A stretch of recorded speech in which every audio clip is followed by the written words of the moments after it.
Perhaps blogging isn't such a graceful word. For me, personally, it sounds like a worded drudgery, the way cereals can be soggy, skies can be foggy, and the way minds can be groggy. But for now, it's too late to rename this shortened word for weblogging. Widespread blogging is nevertheless one of the most engaging internet developments of the past few years. As a medium, it gives rise to many new and worthy voices and plays a new and vital force in shaping opinions, political realities, trends, and even our language. I believe that a blog is simply a tool to use for someone who's got something to say. Let me be clear in saying that a blog is a poor choice for someone who needs a megaphone to scream out to cyberspace in order to elicit a meaningful response from internet users. If you want attention and want it now and expect blogging to bring it to you, then this will surely be a disappointment. However, if you like to write and engage others on subjects of which you have some command or experience, then it's a wonderful application with which you can interact with people who share similar interests as you. The hype is well-founded. Anyway, here's a list of blogging tips. 1. Be topical. Cohesiveness in a message is not optional. Readers may or may not be interested in your topic, but if your message is haphazard, that few will bother remembering to return to your blog because it essentially would offer nothing to remember.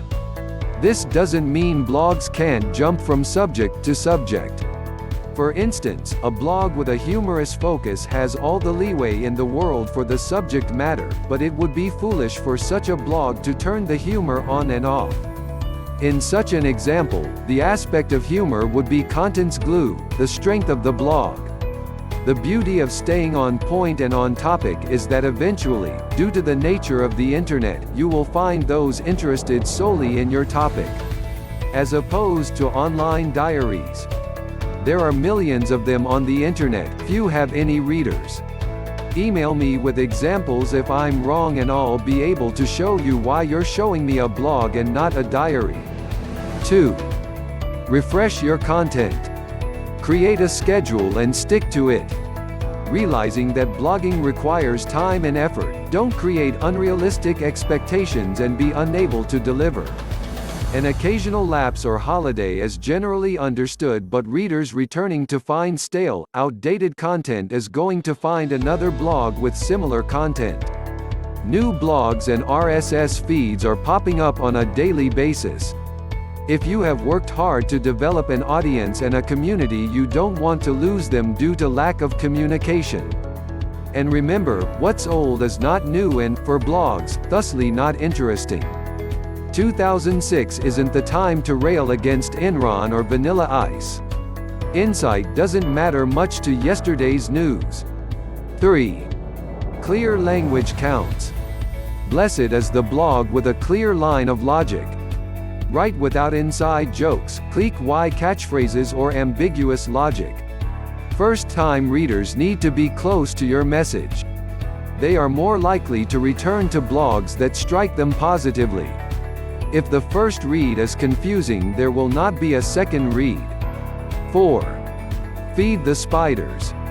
Search engines take notice of active blogs, and blog search engines are especially sensitive to activity. If nothing else, search engines are smarter today than they were yesterday and are only getting smarter. In constantly improving, they are seeking to aggregate quality. Quality blogs are updated several times a week, if not daily, as opposed to once or twice a month. I don't mean to scare you, but a big spider is watching, so dance for them. 5. RSS. Think of RSS like a magic to blogging world, because that's the effect it's had. RSS feeds are a way to exponentially sound your voice to the interested. These feeds are a great means to increase the distribution and readership of your original content. 6. Spell check. Hey man, use the spell check. I do. If I didn't, you probably wouldn't have made it to number 6. It only takes a minute and can save you from looking like a hack. Your weblog audiences will be small at first. And frankly, that's the way it should be. Who are you to think that half the internet will flock to you after 3 or 4 posts of your blog, anyway? If you tough it out while maintaining quality, readership will materialize. You will link to good, relevant blogs and, in turn, they will to you. While your voice may be unique, your niche likely isn't, and if your content is emitted smartly to the internet, those relevant readers will respond through readership and interaction. That I guarantee.